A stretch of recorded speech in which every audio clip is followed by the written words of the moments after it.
What up? You're now watching the most valuable basketball podcast in Indonesia, Box Out Indonesia. We're back di preview season NBA yang akan datang sebentar lagi. Ketika kita tapping sekitar 2 minggu lagi.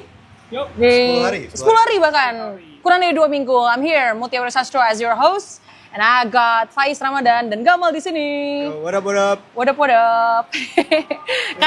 karena baru kita lagi emergency podcast saat ini ya, kita bisa bilang karena abis pick up makanya agak-agak keringetan dan lagi di lapangan basket sebenarnya, lapangan basket dan padel. Tapi nggak apa-apa.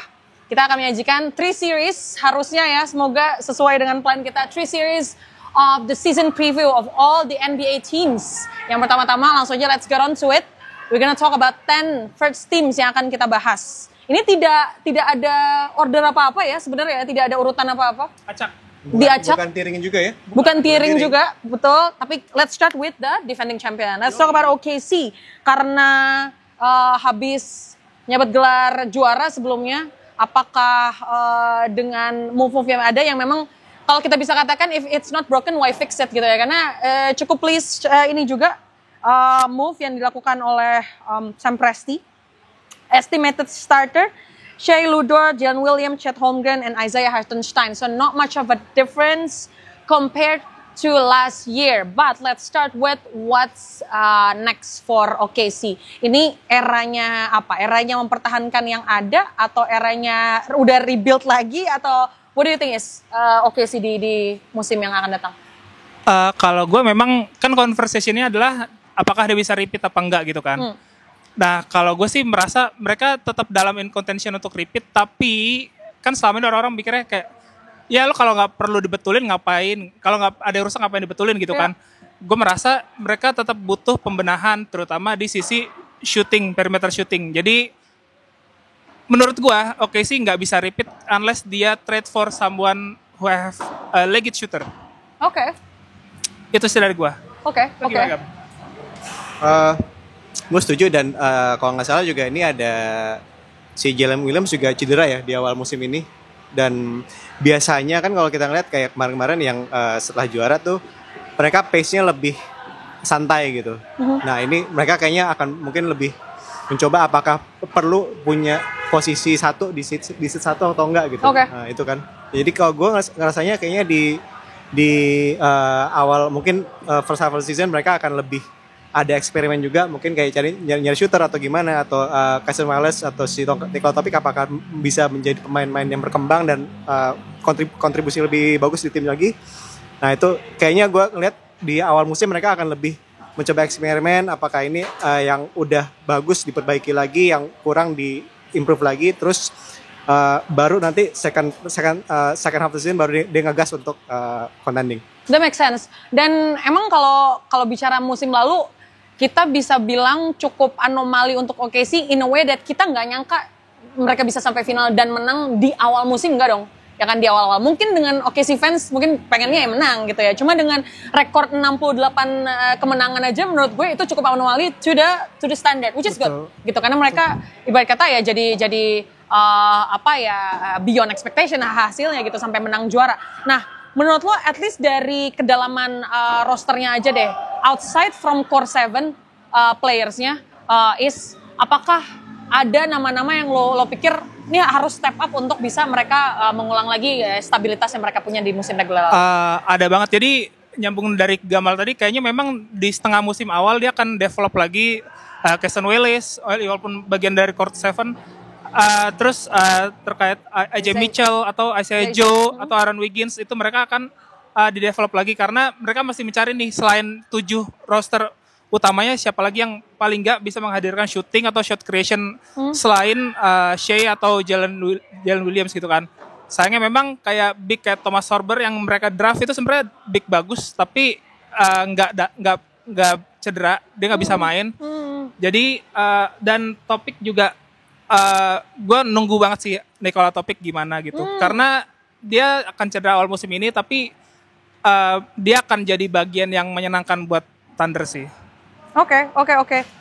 Dan menurut lo Mal karena kan bentar lagi kan ini kita bisa bilang musim terakhir sebelum nama-nama core playersnya ini kan akan ada pilihan untuk huge contracts coming up lah untuk Shai, terus buat Jalen Williams, Chet Holmgren. Menurut lo ini bisa dibilang season do or die-nya OKC sebelum nanti probabilitasnya lebih beragam lagi di musim selanjutnya? Second apron ya maksudnya. Kalau secara resmi iya, tapi gue melihat ada ada banyak artikel menarik lah di beberapa musim ini kayaknya ngelihat ada kayak si Kawhi Leonard nyatakan dia selain ada gaji resmi dia ada under the table juga. Nah ini gue ngelihat mungkin bisa dipraktekkan juga supaya bisa ya kan kayak Jalen Brunson kita dengar dapat mau ngambil pay cut segala macam gitu kan. Nah kalau misalnya secara resmi do or die iya karena kita ngeliat main-main kayak Shai, kayak Jalen Williams, kayak Chet Holmgren, Isaiah Hartenstein juga itu pemain yang akan komen kontraknya mahal. Tapi kayaknya kalau ngelihat ternyata di NBA banyak under table juga itu bisa diakalin lah. Ya. Lastly buat OKC, is it too soon to talk about dynasty untuk OKC? Karena udah ada fondasi sebelumnya atau menurut lo ini masih wobbly buat OKC musim ini? Talk about dynasty wajar, tapi menurut gue mereka butuh membuktikan dulu di musim ini kira-kira regular season gimana, apakah mereka memang siap atau ternyata ada tweaks yang di luar rencana mereka gitu sih. Ya, tapi menurut gue sih ya mereka akan tetap akan ada di area contender. Tapi apakah mereka bisa ngelewatin West yang makin padat? Let's see. Dari West kita ke East, kita bicara Atlanta Hawks dulu ya, walaupun rekornya di musim lalu cukup standar, bahkan ya kita lihat ya, kita bisa katakan ya underperform lah dengan Trae Young sebagainya, rekor 40 kemenangan, 42 kekalahan. Musim ini, what's the X factor, players to watch, how far will they go musim ini? Musim ini yang jelas sehat dulu sih ya. Maksudnya Trae Young dia konsisten. Dia udah kayak dua musim musim kemarin jadi assist leader kalau nggak salah ya. Ya. Dan ada pemain-pemain yang step up kayak Jalen Johnson itu sayangnya 2 musim juga cedera. Terus mereka trade for KP yang ya kita tahu lah availability bukan skill terbaik dia.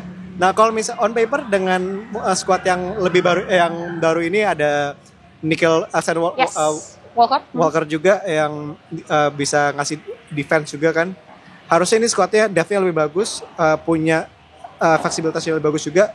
Bisa ya Hawks berapa musim ini kan langganan play-in ya. Harusnya mereka bisa lebih dari itu, tapi kita lihat apakah mereka set atau enggak.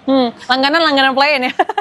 Menarik tentang Nickel Alexander Walker is karena I'm very much excited about Nickel Alexander Walker, defense seperti yang lo bilang ya, wing stopper, dan bisa jadi second unitnya atau pelapisnya Trae Young sebagai ball handler. What do you think about him?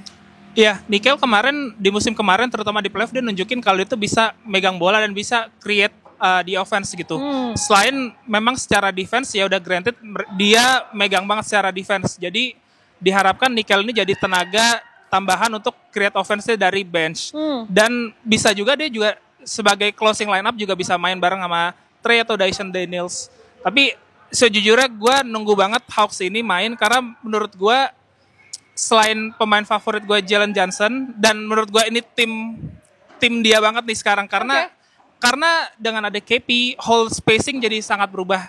KP bisa shoot dari luar, Trae dari luar, dia punya shooting dari Zachary Risacher juga bisa shooting juga. Jadi spacing untuk Jalen Johnson untuk menguasai bola ke dalam, nusuk ke dalam, ngedrive untuk create shooting juga jadi spacingnya jadi sangat wah banget buat Jalen Johnson. Jadi menurut gue musim yang ditunggu-tunggu, dan gue setuju sama Gamal, harusnya mereka udah bukan cuma content for play-in tapi udah content for playoff sih. At least ya.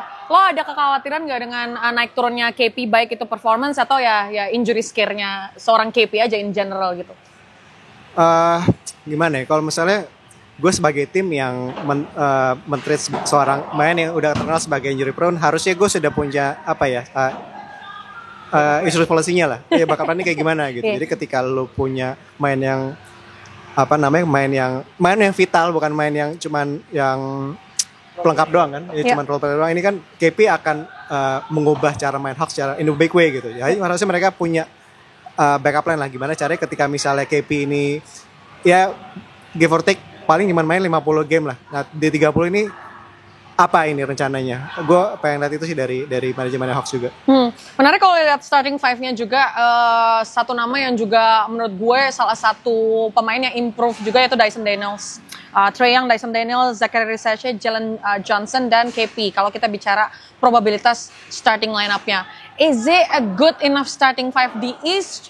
Or what do you think? Kayak kalau dibandingkan dengan level of competitiveness-nya di East dulu aja deh gitu. I think it is good enough in the East karena kan di East juga banyak yang cedera juga dan gue expect another development juga dari Zachary Risache dan Dyson Daniels hopefully shootingnya juga makin baik jadi dia juga nggak jadi quote unquote liability in offense tapi dia juga untuk antisipasi kepergian KP sebenarnya mereka masih punya Onyeka Okongwu big yang sebenarnya juga secara size dia juga cukup mobile dan dia juga punya presence di interior gitu. Bisa untuk jadi big yang roll ke dalam untuk main pick and roll bersama Trae yang kayak biasanya Trae yang dapat assist gitu. Jadi musim ini akan jadi musim menarik buat Hawks cuma hopefully masuk playoff lebih dari itu kita lihat nanti gimana.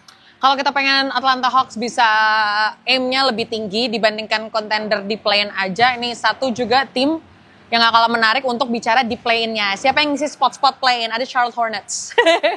Hopeful for play-in. Hopeful for play-in. I'm most excited about Concanapo di draft. White Man.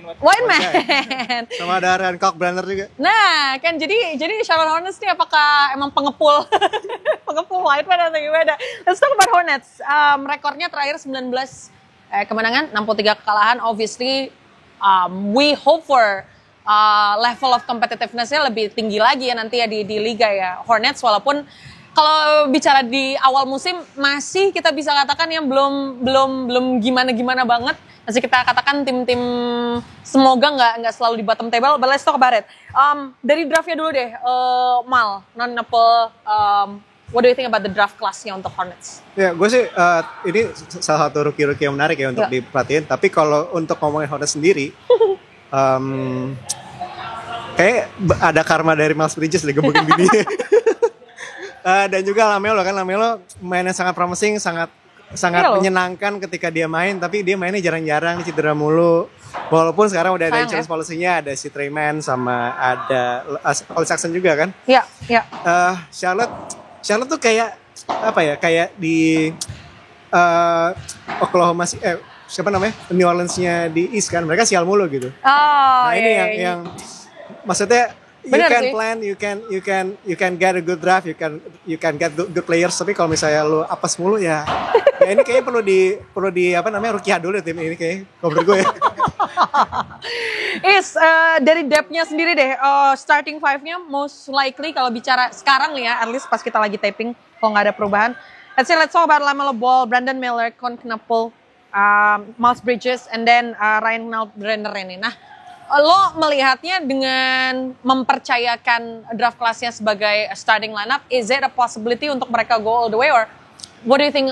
What's so promising about this team? Makanya kan tadi play-in hopeful ya. Yeah, hopeful. Play-in dulu hopeful. Hopefully play-in. Jadi sebenarnya agak risky memang untuk mempercayakan pemain yang baru rookie untuk jadi starting lineup, tapi mereka juga sambil berharap ngelihat long term juga development stage-nya gimana untuk Concanapo karena dia juga pemain yang bisa create shooting sendiri dan dia juga punya perimeter shooting yang bagus gitu. Jadi sebenarnya cukup menjanjikan. Cuma kita lihat apakah development stage ini bisa membawa mereka tetap sambil kompetitif untuk menuju play-in gitu. Karena kan secara depth juga mereka punya Collin Sexton dan Josh Green dan ada Pat Connaughton juga secara tambah Connaughton favorit tuh Mal. Ada Grant Williams juga tuh yang paling ganteng tuh. Paling ganteng. Dan musim lalu kan juga Grant Williams cedera juga kan. Jadi benar secara sehat juga harus sehat dulu. Cuma secara depth juga mereka udah punya banyak pemegang bola nih. Dan harusnya sih secara shot creator udah lebih aman. Cuma memang kita lihat gimana sejauh apa bisa berbarengan ya agendanya sambil develop Brandon Miller, Concanapo, sambil mereka bisa kompetitif di East gitu sih. Ya, you win some, you lose some sebenarnya buat Charlotte karena kita bisa bilang space-nya juga nggak banyak ya. You got a lot of ball handlers yang bisa buat jadi backup-nya LaMelo juga.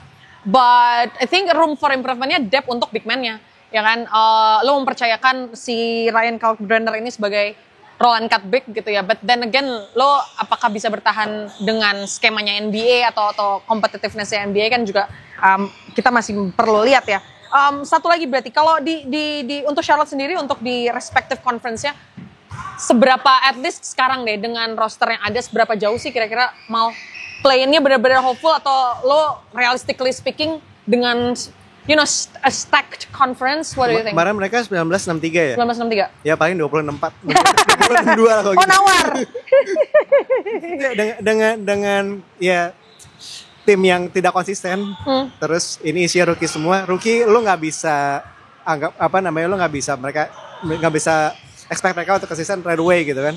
Apalagi di posisi-posisi seperti center tuh kan belajarnya susah juga kan. Salah satu yang mungkin lebih kedua terus setelah guard gitu kayak banyak big man yang masih muda yang mereka ya foul trouble segala macam kan. Nah itu yang kayaknya untuk mereka mereka ngejar play-in dengan conference yang lumayan susah lah untuk mereka yang nggak usah diharapkan lah, ini tim penggembira aja. Tim penggembira. Oke. Semoga breakthrough ya karena makin kompetitif, makin seru ya. Next we move to Toronto Raptors yang juga hopeful. So far masih hopeful. Saat ini paling kita di awal musim kita bilangnya hopeful play-in kalau Toronto Raptors ya. Kayaknya mungkin gue bisa bilang, I don't know, correct me if I'm wrong, masalahnya justru lebih besar dibandingkan Charlotte in terms of depth. Ya kan, you got Immanuel Quickley, RJ Barrett, Brandon Ingram, Scottie Barnes, Jakob Poeltl. But second unit and then backupnya seorang Immanuel Quickley on ball handler. Kalau lu bicara ini kan PR-nya banyak. Kalau lu bicara paling atas deh, PR-nya Raptors nih apa sih Is? Dan udah ditanggulangi belum dengan pembelian-pembelian di... Sebenarnya PR-nya Raptors ini adalah gimana dia nyari offensive match-nya. Maksudnya nyambungnya nih. Karena lo punya, benar tadi bench depth-nya kurang. Tapi mereka tuh sebenarnya secara starting lineup punya nama-nama besar kan. Quickley, RJ Barrett, Brandon Ingram, Scottie Barnes, dan Poeltl gitu. Tapi secara permainan tuh sebenarnya mereka bisa dibilang sama-sama lo nggak ada perimeter threat. Spacingnya itu juga agak bermasalah karena lo punya 3 non shooter di situ sebenarnya. Karena Scottie Barnes nggak bisa nembak, Brandon Ingram nggak mau nembak 3 point, kan dia tipe yang klasik kan. Dan Poeltl juga nggak bisa nembak gitu. Lo berharap berarti di sini lo berharap dengan 3 point dari RJ Barrett, RJ Barrett. Secara backup lo memang punya Grady Dick tapi ya udah gitu maksudnya secara backup juga kurang, jadi memang mereka mesti nyari titik temu yang pas kapan Brandon Ingram yang take over, kapan RJ Barrett atau Scottie Barnes yang take over gitu sih. Ya. Big man, udah bisa kita katakan problem kah di Raptors sendiri? Only have Jakob Poeltl, second unitnya si Mukelashvili. Mamukelashvili. Sandro Mamukelashvili. Mana sih? Yunani bukan? Apa Turki? Yunani? Lupa gue. Yunani, ya. Sandro Mamukelashvili. Jakob Poeltl lu ya center yang solid tapi nggak flashy, mungkin kayak traditional the poor man-nya Ivica Zubac kali ya, kalau bisa gue bilang. Oke. Tapi ya itu kayak tadi Faiz bilang, ini si Darko Rajakovic ini mau ngapain sih dengan tim yang cukup aneh ini dengan konstruksinya? Mungkin nggak seaneh tim yang isinya kemarin bukan ball handle juga ya. Kan kemarin ada tuh yang isinya ball handle semua terus nggak jelas jadinya bubar juga. Nanti kita bahas. Ini jadi maksudnya mau kayak gimana? Mau apakah yang jadi main ball handle ada si Scottie Barnes seperti musim lalu, atau dari apakah Immanuel Quickley? Terus soal depth juga tadi kan kita juga udah bahas masih sangat lackluster ya. Jadi kalau misalnya ini mau contending juga susah, play-in juga susah. Jadi kita Darko Rajakovic katanya adalah coach yang lumayan kreatif, yang punya skema-skema yang mungkin out of the box. Nah kita lihat aja nih akan seperti apa. Tapi sejauh ini so far masih penggembira kayaknya ya. Sejauh ini masih penggembira di East ya. Ya tim imigran juga kan dari Kanada kan.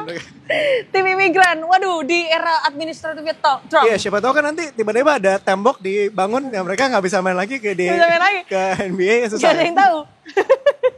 Oke, we move on dari Raptors.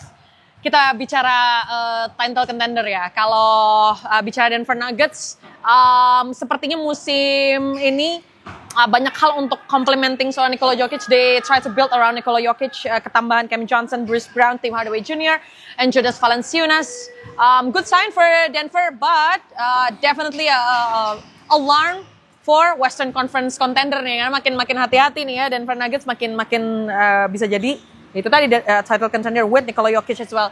Previous record 52 kemenangan, 30 kekalahan. What's going to be the difference nih, the huge difference dengan nama-nama yang tadi gue sebutin is seberapa jauh mereka akan komplement seorang Nikola Jokic?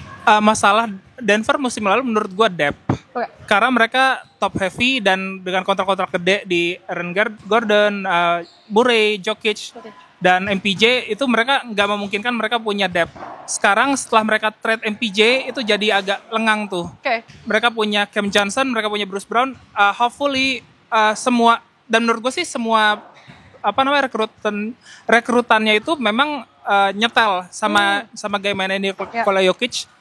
Dan hopefully dia juga bertambah di sisi defense karena mereka itu punya masalah juga, mereka tuh nggak top 10 defense musim lalu. Yeah. Hopefully musim ini bisa top 10 defense, jadi title contendernya bener-bener memang bisa jadi nomor 1 dan nomor 2 ya gitu, bukan jadi outlier atau outsidernya dari title contender gitu sih. How good is the trade Mal menurut lo dengan ngelepas MPJ dan ketambahan Cam Johnson? Is it both ways or how do you see Cam Johnson complementing this team? Cam Johnson, masalahnya kan MPJ dulu ya itu defense kan. Yeah. Cam Johnson kan lebih two-way player, tapi dia juga cukup konsisten dalam nembak 3-pointernya. Perimeter, yes. Dan juga ditambah lagi Bruce Brown yang sudah pernah menang sama Jokic juga, ditambah juga sama ada Tim Hardaway Jr. yang nggak tahu dulu dia sama Jokic sama Doncic aja masih ngaco, gimana sama Jokic apakah bisa meningkat atau gimana. Nah itu salah satu yang gue tunggu juga gitu si ini. Dan juga ada harusnya dari Christian Brown juga ada peningkatan lah ya. Iya. Jadi kalau misalnya kita lihat starting line-up-nya tiga orang dari starting line-up itu two-way player yang defense-nya bagus dan offensive-nya mereka juga bisa main carry gitu. Jadi harusnya ini lebih akhirnya Denver ngejawab ini sih kebutuhan mereka yang mungkin 2 musim ini di mana sih lo gitu loh. Ya. Lo kalau bahas Jamal Murray apalagi dengan I would say naik turunnya, I don't know if you agree, tapi dari zaman pandemi kan ketika lagi heroic banget, tapi ketika lagi turun banget. Dia main TikTok gitu. Turun. Making my way down. Lucu banget lagi, selalu kalau kalah keluar selalu nongol aja. Jamal Murray so far lately dikenal sebagai 16 game player dibandingkan dengan lo full bisa main regular season. His contribution di defense as a point of attack defender, di offense sebagai primary ball handler. Let's talk about what if kalau emang naik turun lagi, who's gonna step up? What's the next man mentality yang dipunyai Denver sejauh ini? Menurut gue next man up-nya adalah Bruce Brown. Okay. Karena dia benar-benar glue guy, all rounder.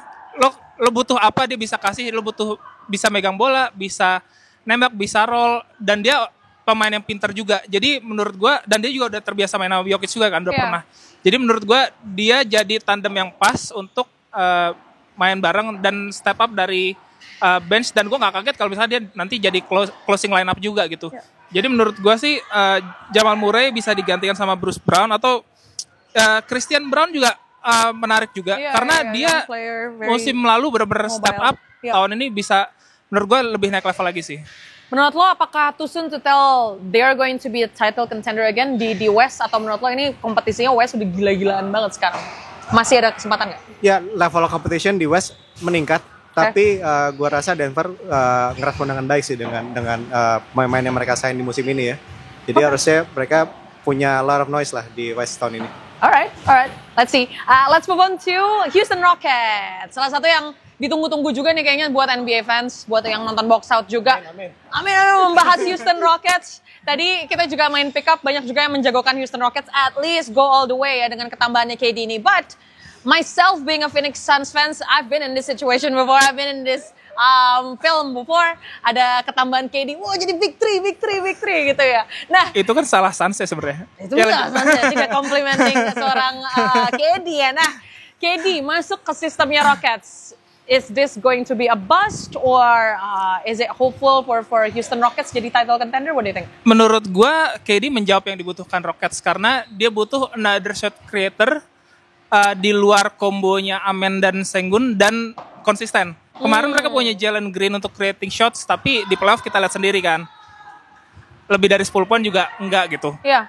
Jadi musim ini dengan panjang-panjang tangannya Rockets ini, gue sih cukup yakin mereka akan bisa survive walaupun kemarin kehilangan Fred VanVleet. Menurut gue kehilangan Fred VanVleet itu bisa bagus untuk develop pemain mudanya dia, Reed Shepard yang kemarin jarang main. Ya. Amen juga akan lebih banyak sebagai primary ball handler, akan lebih terekspos. Tapi memang akan cukup kehilangan misalkan nanti di playoff situation di mana situasi yang kayak lo butuh untuk jaga step one on one gitu. Fred VanVleet kan ahlinya gitu. Iya. Jadi di key point itu mungkin akan berasa tapi kalau regular season gue cukup yakin Ime Udoka dengan skema aneh-anehnya bisa top 3 West karena lo bisa Ime Udoka bisa main dengan 3 non shooter, dia bisa mainin Sengun, Adams dan Amen Thompson lawan Warriors dan bisa keep up. Itu menurut gue aneh sih. Ajaib. Dan itu sesuatu yang kayak menarik banget buat dilihat musim ini. Paling gak ketebak ya. Terus, Mal, kalau bicara defense ya, I'm very excited about Amen Thompson dan perkembangannya kayak apa. Terus, kalau lihat defense-nya, second unitnya aja. We got Amen Thompson bisa, kemudian Dorian Finney-Smith, Tari Eason. They can easily guard anyone gitu ya. Dari level of defense-nya aja di Houston, is it promising or not? Menurut lo?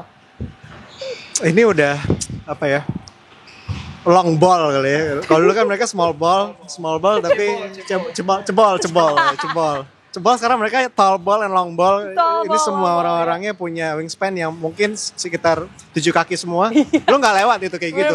Dementor di bawah ring gitu. Mereka udah buka tangan aja terus udah KD aja terus lu lihat kayak Tarison kayak Jasa Koji semuanya kan itu semua orang-orang tangannya panjang-panjang semua. Nggak cuma first unit, second unit juga itu ya. Kalau secara defense sih udah dengan ya tadi juga kan Faiz bilang si pelatihnya juga punya skema-skema yang unik. Pasti dia bisa lah bikin magic dengan panjang-panjang ini semua. Ya. Reed Shepard sebagai X Factor, what do you think is? Kenapa kita bisa mengkategorikannya sebagai X Factor? How good is he to raise the ceiling-nya Rockets? Menurut gue musim lalu dia agak terbebani dengan embel-embel new Steph Curry dengan gaya main dia dengan movement shooter gitu dengan banyak lari abis itu ngambil shooting dan punya gravitasi sendiri dan minute juga nggak gitu banyak karena ada Fred VanVleet. Menurut gue dia akan terbantu dengan gravitasi yang dipunya KD dan Amen. Ketika Amen masuk ke tengah atau KD shoot create sendiri, dia akan jadi orang yang terbuka di perimeter. Jadi menurut gue sih dia akan bermain lebih lepas dan gue nggak kaget kalau misalkan dia bisa ya double digit points menjadi tenaga suntikan baru untuk scoringnya Rockets gitu sih. Rockets ya, oke. Houston Rockets menjanjikan juga di awal musim, at least on paper kelihatan oke dengan ketambahannya KD. Hopefully ini dengan catatan ya ada footnote-nya kalau masuk ke skemanya Ime Udoka ya kita lihat ya. Gue butthurt aja sih, Phoenix Suns fans ya gue saya. We move on to Pacers, Indiana Pacers. Balik lagi ke Eastern Conference nih ya. Dengan badai cedera pemain-pemain inti di berbagai tim termasuk juga Pacers yang masih question mark. Is it going to be a breakout season for Indiana Pacers again? Is it still going to be competitive enough untuk Pacers belaga di Eastern Conference dengan pertimbangan kalau jelek-jeleknya tanpa Haliburton? Saya mau mulai duluan. Ini dengan skenario awal musim tanpa Hali ya. Pacers musim ini gue yakin pasti menjadi Pascal Siakam show ya. Maksudnya dari semua pemain-pemain yang di situ yang punya talent dan punya konsistensi cuma dia sih gue rasa. Okay. Ada main-main yang gue harap step up kayak Banner Maturin, kayak si point guard-nya si Andrew Nembhard juga di musim lalu di playoff keren banget. Tapi apakah dia bisa melakukan itu selama panjang musim? Nah terus kayak big man-nya juga kan masih unknown nih. Apakah Isaiah Jackson atau Jay Huff itu yang itu nggak tahu tuh gimana. Nah tapi gue percaya sama Rick Carlisle sih dia kayaknya bisa pull up some things out of his ass untuk ya bikin kejutannya ya di somehow. Ada aja. Gimana Is? Menurut lo? Setuju sih. Rick Carlisle emang entah kenapa, entah gimana caranya dia selalu bisa bikin offense-nya tuh jalan gitu. Dan musim ini menurut gue akan kehilangan Hali, tapi efeknya nggak sebanyak itu. Karena menurut gue akan nanti Rick Carlisle akan pull up another kejeniusannya dia gitu. Tapi menurut gue berharap pemain yang benar-benar step up adalah Benedict Mathurin dan si Ernest Smith. Ernest Smith, oke. Hopefully, karena mereka tuh tipe yang sebenarnya bisa shot create sendiri, tapi terkadang mereka tuh nahan bola terlalu lama gitu. Oke, iya. Di offensive flow-nya Pacers yang ball movement, bola gerak, passing jalan terus gitu. Itu yang perlu sedikit ditweaks. Dia nanti akan dapat open shoot dari corner lah, dari elbow lah. Jadi kalau mereka bisa masuk ke dalam sistemnya Carlisle, menurut gue offensive Pacers nggak akan terlalu berdampak sih. Berkurang tapi nggak terlalu turun jauh. Oke. Next man up mentality lah pokoknya. Iya. Jelas, apalagi buat Pacers yang, correct me if I'm wrong, berarti Hali itu udah declare nggak akan main next season atau ada probabilitasnya nggak sih kayak Jason Tatum gitu? Paling cepat kayak playoff. Ya paling cepat playoff, ya? Playoff pun maksudnya kan dia masih akan rasi segala macam kan, Iya, apakah iya. cukup untuk dia contending? Tapi enggak, dia nggak ini kan, nggak kayak limitasi gue nggak main gitu next season, nggak kan, belum ada kan? Kayaknya belum Iya. ada update sih. Iya. Kita akan bahas Celtics nanti ya, tenang aja ya, di episode yang sebelumnya. Anomalinya seorang Jason Tatum. Katanya ada usulan nickname-nya The Anomaly. Itu plannya berantakan itu. Berantakan. Itu. Udah mau tanking kan harusnya. Gak jadi lah. Luka Garza udah tadinya nggak Ikut mulu di preseason, ngapain nih? Recovery boy. Anyway, let's talk about Phoenix. Phoenix Suns. Kita nanya. Nah. Jadi gimana mood? Apakah Phoenix tim gurem? Apakah udah waktunya blow up semua? Wah, kita blow up Arizona, Ini wey. Booker sama The Palace gimana nih musim ini nih? Bukan The Palace. Udah berapa musim begitu mulu. Bukan The Palace. Ya, gue akan tanya pendapat lo. Tapi menurut gue sendiri ya, dengan kepergian KD and Bill, it's not going to be much of a difference. Hanya karena menurut gue ya, di musim lalu mereka bisa dihitung jari untuk main bareng ya kan, untuk si Big Three ini, yang mana gue udah I despise Big Three konsep, gue udah gak percaya lagi sama Big Three konsep. Gara-gara ini pada jinx semua nih dari awal musim Big Three akhirnya gak kejadian. Sekarang Booker and the fellas, I'm most excited about the draft class ya sebenarnya. Kaman McLuhan, terus the young playersnya juga Oswego Godaro, terus Ryan Dunn, justru bakal jadi rising star yang hopefully semoga masuk dalam kategori most improved players. But if not, gue masih percaya at least realistically speaking play-in bisa lah ya. Hopeful play-in saat ini. Gue gak mau jauh-jauh dulu. Kalau dibilang tim gerem, kayaknya iya saat ini ya untuk awal musim ya, dengan starter yang mungkin gak jelek-jelek banget. Ada yang berubah dan ketambahannya Dillon Brooks. I used to despise Dillon Brooks gitu ya, tapi Dillon Brooks itu tipe pemain yang kalau dia jadi lawan lo, gue benci banget gitu ya dengan Indonesia Arena Dillon Brooks ya. Indonesia Arena Dillon Brooks, bro. Ya benar-benar. Benar. Tapi kalau dia ada di tim lo, at least lo bisa mempercayakan hasil defense ke dia, hopefully. So dengan starter Devin Booker, Jalen Green, Dillon Brooks, Ryan Dunn, and Mark Williams. Nah, Mark Williams, I'm still 50-50. Gue nggak tahu sejauh apa ceilingnya dengan umur yang mungkin sudah tidak muda lagi. What do you think about the roster so far? At least Mal is. Kalau gue pertanyaannya masih sama kayak musim lalu sih. Yang jadi primary ball handler siapa sih di sini? Apakah Jalen Green? Apakah Devin Booker? Kalau dulu kan ada 3 ya, ada KD atau Booker atau Bill. Nah, kalau ini paling nggak kita narrowkan kedua gitu. Itu aja kalau gue. Iya, Jordan Goodwin ya perhaps ya kalau bicara ball handler. Cuma menambahkan itu juga mungkin lo juga bisa menambahkan, menurut lo Devin Booker sendiri lebih efektif stat wise atau eye test, lebih efektif dia tuh emang jadi ball handler atau lo biarkan dia jadi point of attack or shooter? Kalau opini gue sebenarnya gue lebih suka ngeliat Devin Booker bukan yang primary ball handler. Dia sebagai orang penerima bola dari movement, ketika dia misalkan lari dari elbow atau corner, dan ketika dia dapat bola itu defense nggak bisa baca apakah dia mau cut ke dalam, mau langsung nembak atau dia mau langsung passing. Itu triple threat Booker di situ kelihatan banget gitu. Jadi agak sayang ketika misalkan Devin Booker harus jadi orang yang bawa bola dari ketambahan tengah lapangan gitu. Ya. Itu jadi agak repot sih. Ya. Tapi menurut gua akhirnya Devin Booker punya tim yang proper di sini. Oke. Karena gue nggak gitu suka build rosternya ketika Bill, KD dan yang lainnya nggak ada gitu. Kalau sekarang dia udah punya At least rata ya. lebih rata. Dia udah punya proper defender di Dillon Brooks. Dia punya Ryan Dunn. Musim ini musim Ryan Dunn. Breakthrough-nya Ryan Dunn. Ketika misalkan orang-orang Tumani Kamara musim lalu, musim ini Ryan Dunn. Oke. Jadi akan jadi one of the best defender di liga menurut gue. Dan gue suka sama pemain mudanya sih. Cuma gue punya kebingungan. Lo nanti akan mau mainin siapa secara big? Karena lo punya Mark Williams, lo punya Nick Richards, lo punya Kaman Maluah, lo punya Oso Ighodaro yang menurut gue juga bagus juga secara big dan cukup mobile gitu. Menurut kemarin kan dikritik Suns nggak punya big, nggak punya center. Sekarang lo punya 4. Sekarang lo punya 4. Jadi lo mau apa gitu nanti ke depannya? Gitu sih kalau dari gua. Oke. Jalen Green masuk ke skemanya Suns. Jalen Green and Devin Booker playing together. What do you think, Mal? At least kalau dari yang udah-udah gitu. Gue sebenarnya nggak tahu, gue nggak terlalu ngikutin Jalen Green mainnya kayak gimana, tapi pas playoff kemarin ini mainnya bau banget ya. Nah kalau misalnya dia bisa lebih konsisten dari itu, dia bisa punya partnership yang lebih bagus. Dia harusnya bisa lebih step up sih menjadi primary ball handler yang untuk skema tadi. Jadi si Devin Booker jadi jadi attackernya lah. Tapi yang bawa bola mesti dia. Itu yang gue harapkan musim ini dia bisa lebih konsisten dan bisa lebih step up di situ. Lo setuju gak sih, guys? Jalen Green di musim lalu, gue sangat setuju untuk mengatakan dia sangat-sangat underperform, bau gitu. But is it the system atau dia individually emang kayak lagi hitting a break or? Sebenarnya masalah yang ditemukan Jalen Green itu cuma di pas playoff. Okay. Pas di regular season dia cukup improve, decision makingnya lebih bagus, dia shot makingnya lebih bagus. Tapi entah kenapa pas playoff going zero gitu. Iya.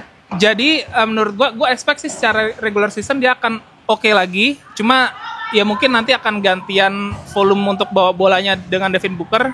Apalagi kan di sini nanti juga ada Jordan Goodwin juga kan. Ya, Jordan Goodwin. Cuma menurut gue Jalen Green hopefully bisa develop jadi second option scoring. Dan nanti menurut gue sih langkah berikutnya untuk Suns dia harus trade Grayson Allen karena kontraknya gede. Dan nggak kepake juga di Suns. Jadi sekarang Suns langkahnya adalah bersih-bersih dulu nih. Sambil develop Kaman Maluah, Ryan Dunn, Oso Ighodaro gitu. Kobe Bryant. Yoi. Kobe Bryant juga. Oke. Makes perfect sense. Awal musim kira-kira sampai mana nih Phoenix Suns ini? Stabil atau enggak? Apakah Devin Booker akan di shutdown tengah musim? Devin Booker Project. Janganlah, itu banyak yang ngincer di first round soalnya dia. Janganlah. Di fantasy. Alright, let's move on. We're down to 2 last team. Sekarang gue punya Gamal, gue punya Faiz di sini. Let's talk about Portland dulu. Portland Trail Blazers dengan rekor musim lalu 36 kemenangan, 46 kekalahan. Definitely not up to their standards. Lo kalau jadi fansnya Portland pengennya lebih oke ya, go all the way. Strength-nya adalah it's a fun to watch team, tapi apakah akan masuk ke tipe contender atau tidak? Let's talk about young core dulu deh. Kita punya Scott Henderson, Tumani Kamara, Shaedon Sharpe, Klingan, Hanson Young, juga ketambahan Hanson Young. How promising is this team? I expect big things dari Scott yang dari akhir musim lalu juga. Coba jawaban GM, I expect big things. Gitu dia kan kelihatan dari mana ada stretchnya di mana dia kelihatan decision making lebih bagus, lebih handlingnya lebih bagus, shootingnya lebih konsisten. Sayangnya kan di awal musim ini cedera, tapi dengan adanya Jrue Holiday sama Dame juga yang harusnya bisa menjadi mentor untuk dia. Jadi Scott ini kan gue ngeliat sebagai orang yang punya tools untuk jadi two-way player ya. Jadi ada Jrue, ada Dame, harusnya dia bisa belajar lebih banyak lah di dua itu. Tapi mungkin main star-nya di musim ini adalah si Shaedon Sharpe-nya. Shaedon Sharpe kita lihat di preseason sangat banyak improvement, ball handlingnya lebih bagus, dia lebih shake and bake-nya lebih keren lagi. Dan kayaknya dia udah lebih mature gitu di permainannya. Jadi dia kayak kalau kata istilahnya kan the game is slowing down for him gitu. Nah, itu kayaknya udah sampai di situ dan kayaknya dibantu juga mau kontrak extension soalnya. Nah, terus dia harusnya bisa step up jadi main guy-nya di Portland. Dan kalau ada main guy perlu ada Robin ya kan. Nah ini Tumani Kamara di kesukaan Faiz. Tumani Kamara juga shootingnya lebih smooth. Kalau soal defense dia adalah salah satu yang terbaik di liga, udah nggak diragukan lagi. Offense kayaknya harusnya dia bisa lebih shootingnya lebih bagus, lebih konsisten, lebih smooth. mekaniknya lebih bagus. Gue juga makanya ini kayaknya bisa menjadi two-way player yang menace lah di liga. Terus kalau Donovan Clingan, masalahnya dulu dia kan di stamina sama foul trouble.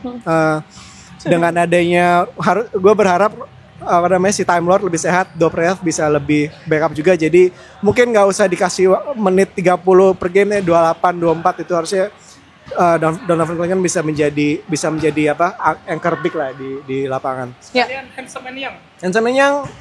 Ya. Menyenangkan sekali, tapi dia project sih menurut gue ya. Yeah, Maksudnya he shows flashes of brilliance, tapi kan Portland juga baru punya G-League team nih, ya mendingan ditaruh situ dulu lah. Jadi jangan usah buru-buru lah, dia masih fokus belajar bahasa Inggris Jangan juga gegabah kan. ya.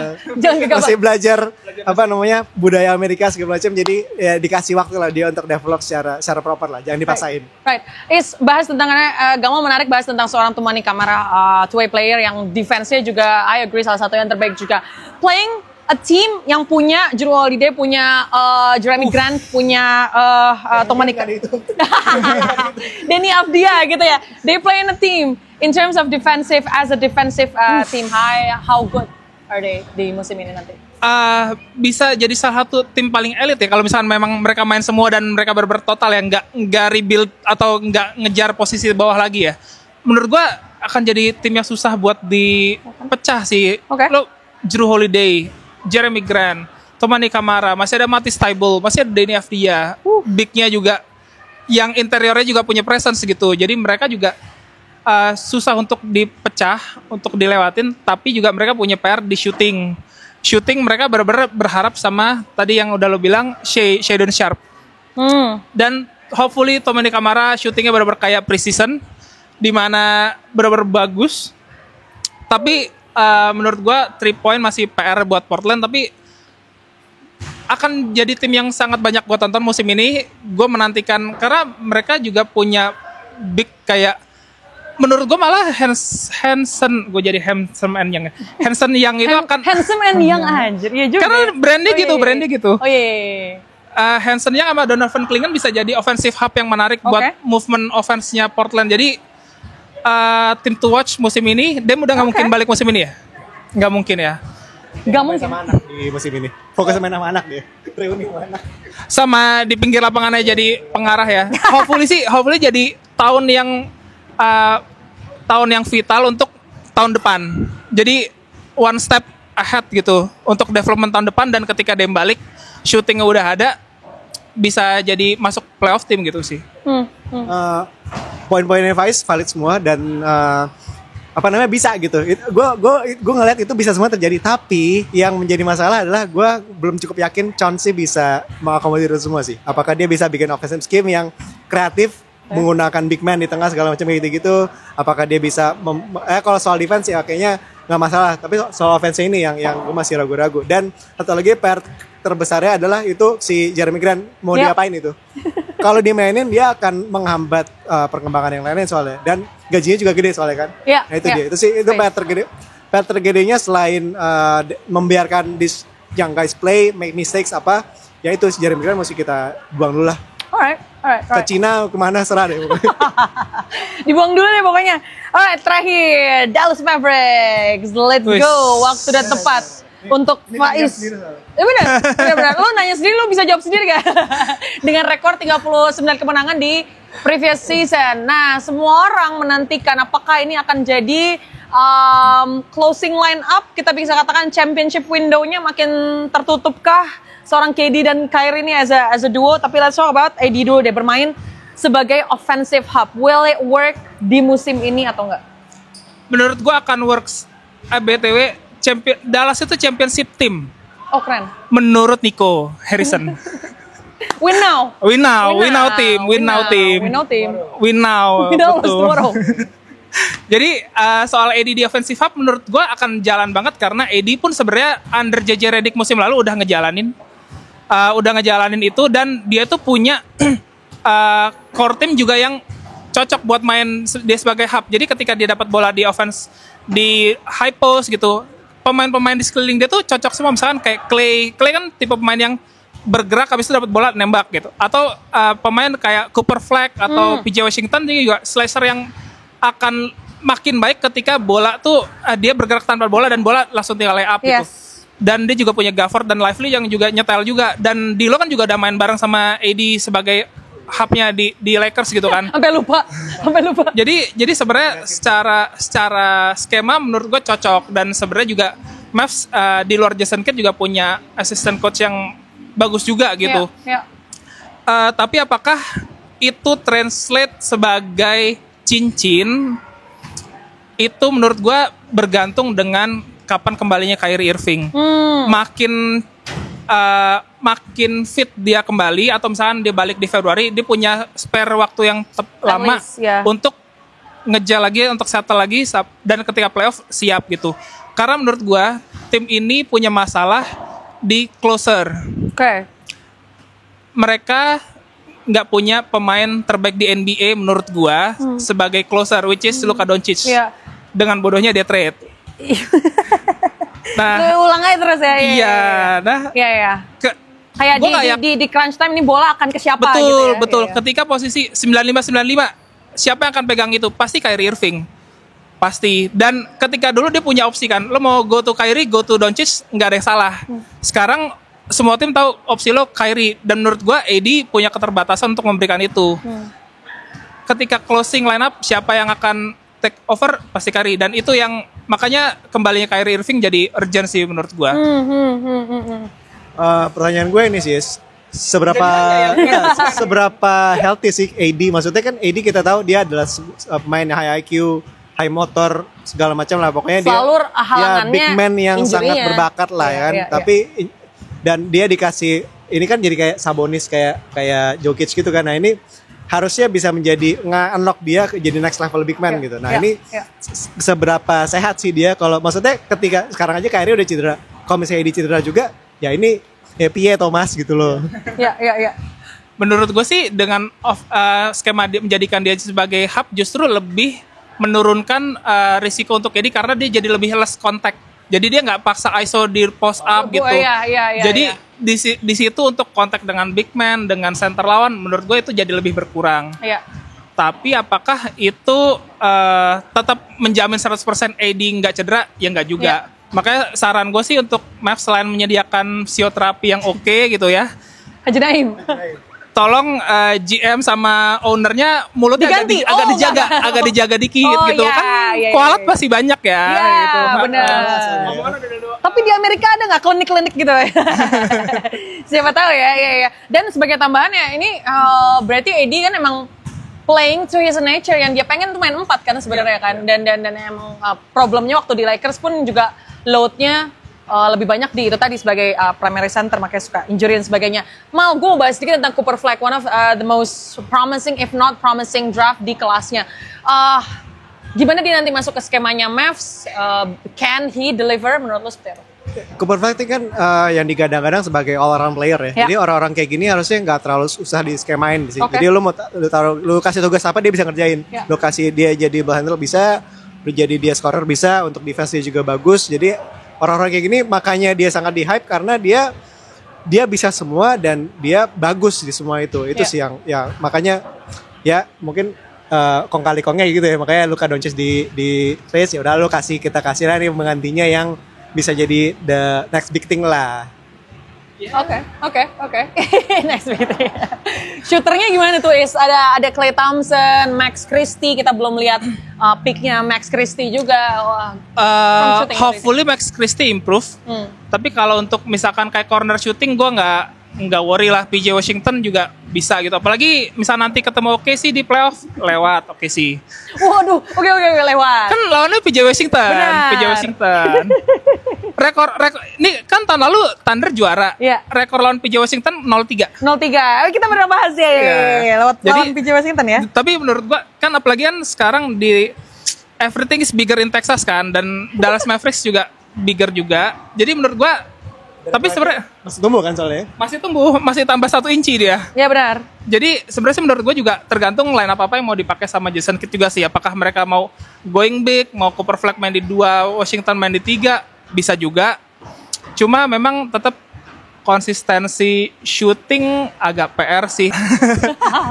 Ini tahunnya Dallas Mavericks sih, menurut Nico Harrison. Menurut Nico Harrison. Jadi kalau misalkan, menurut gua harusnya dia nyampe conference final. Oke. Tapi kalau misalkan dia nggak nyampe, mundur aja lah mendingan.